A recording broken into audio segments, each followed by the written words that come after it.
We've got the former U.S. Assistant Secretary of State for Political Military Affairs under Bush 43, Ambassador Lincoln Bloomfield. Ambassador, very good to have you. Hi, Neil. Thanks. Where is this going? I know it's an easy sort of thing to sort of say, large crowds amassing in the center of a city. You think Tiananmen Square, the 30th anniversary recently, and now this. Are the two similar? How would you describe it? Well, look, that situation shows us that the deal that was made when Britain left Hong Kong has been violated. The goalposts have been moved, and we shouldn't lose sight of that. It's a big picture strategic issue that China is creating authoritarianism and they're spreading it to the Uyghur region in the West and to Hong Kong, and they're threatening Taiwan. And I just think that we should never lose sight of the fact that freedom is the single most important thing that we represent, whether it's in the East Asia or in the Gulf. Do you think, Ambassador, that it's possible the Chinese don't even care what we think? They don't care at all how this looks across the globe, much as they didn't 30 years ago. Now, that was before they became the super economic power they are today, but that this might end quite violently. I don't know how it ends, Neil, but my view of authoritarian regimes is the one thing that they care about is their vulnerability. They are not legitimate. They're not there by the votes of all the people.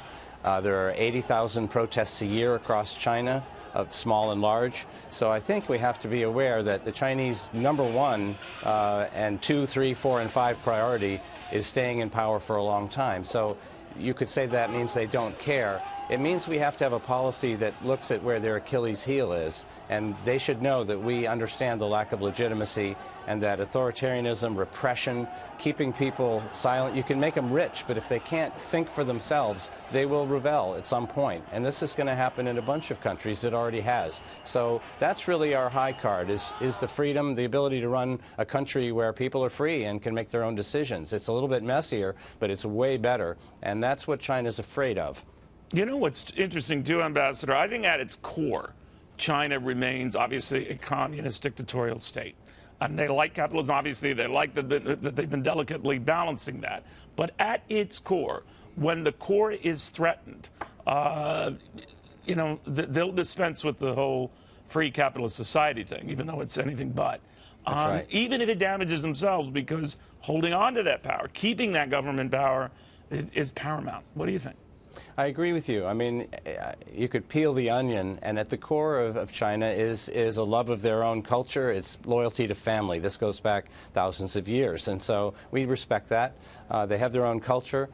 Deng Xiaoping said, let's loosen up on economics. Let's give people a chance to prosper, but we'll keep the political control. Now we see them investing in what? Half $1 trillion in surveillance cameras and data banks so that they can track you and me and everyone else, every single person we've seen, everywhere we've went for the past week, all of our online activity. That is not acceptable. That's not a world that you or I or any American would live in. So we've really got to think about that strategically, and the goal is not to go to war with China, but to try to find a way to move forward so that they move a little bit closer to us, learn how to be more of a free country. I don't know how we do it, but we can't have war in this century. What we need to do is converge our interests, and I hope that the President and Xi Jinping have a real conversation about that. Look, but Xi is worried. He wants to be emperor for life. He wants a third term. He wants his economy to be up, and they're going to turn all the dials, all the money dials, to help him get there. It wouldn't work that way in a free country.